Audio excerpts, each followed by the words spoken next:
Hello guys, আমি প্রতাপ। কেমন আছো তোমরা সবাই? আশা করি তোমরা অনেক ভালো আছো। তো আবারও একটা নতুন সত্য গল্প নিয়ে চলে এসেছি। আকাশ আর মেঘলা দুজন দুজনকে ভালোবাসত প্রায় 4 বছর ধরে। তাদের প্রেমটা আর 10টা সম্পর্কের মতো কেবল মিষ্টি কথা বা ছবি তোলার গল্প ছিল না। তারা দুজন দুজনাকে স্বপ্ন দেখাতো। আকাশ ছিল শান্ত, একটু বাস্তববাদী, আর মেঘলা ছিল আবেগপ্রসূত, যার কাছে সম্পর্কটাই ছিল জীবনের সবচেয়ে বড় অগ্রাধিকার। পড়াশোনা শেষ করে আকাশ যখন নিজের নতুন স্টার্টআপ শুরু করল, মেঘলা তার পাশে দাঁড়িয়েছিল, একদম ছায়ার মতো। আকাশে মেঘ জমার মতোই তাদের সম্পর্কেও মেঘ জমতে শুরু করলো আস্তে আস্তে। সময় গড়াতে লাগলো। আকাশের ব্যবসার পরিধি বাড়ার সাথে সাথে তার ব্যস্ততা আর মানসিক চাপও বাড়তে থাকল।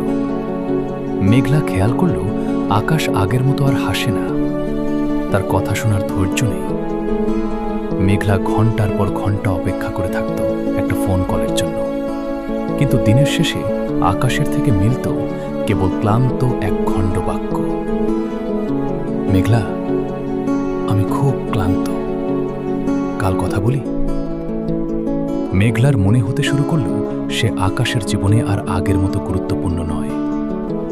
অন্যদিকে আকাশের মনে হতে লাগলো সে যখন ক্যারিয়ারের সবচেয়ে কঠিন লড়াইটা লড়ছে, তখন মেঘলা তাকে বোঝার চেষ্টা না করে শুধু ছোট ছোট অভিযোগ নিয়ে বসে থাকে। অভিযোগগুলো জমতে জমতে হঠাৎ একদিন রূপ নিল প্রচণ্ড ক্ষোভে। তাদের মধ্যে মিষ্টি হাসির জায়গা নিল রুক্ষ তর্ক আর গভীর নীরবতা। বর্ষাকালের এক স্যাঁতস্যাঁতে বিকেলে তারা দুজন বসল শহরের পুরনো সেই ক্যাফেটায়, যেখানে 4 বছর আগে প্রথম হাত ধরেছিল দুজন। মেঘলার চোখে আজ কোনো জল ছিল না, শুধু ছিল গভীর এক শূন্যতা। আকাশের মুখেও কোনো রাগ ছিল না, শুধু ছিল বিষাদের ছাপ। আকাশ, মেঘলা নিচু স্বরে বলল, আমরা কি আসলেই আর একসাথে আছি, নাকি শুধু অভ্যাসবশত এক অন্যকে আঁকড়ে ধরে আছি?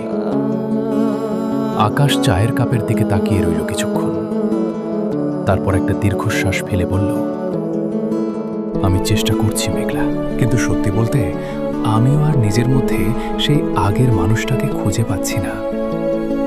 আমি তোমাকে সময় দিতে পারছি না, আর তুমি প্রতিদিন আমার কাছে যা আশা করছো তা পূরণ না করতে পেরে আমি অপরাধ বোধে ভুগছি।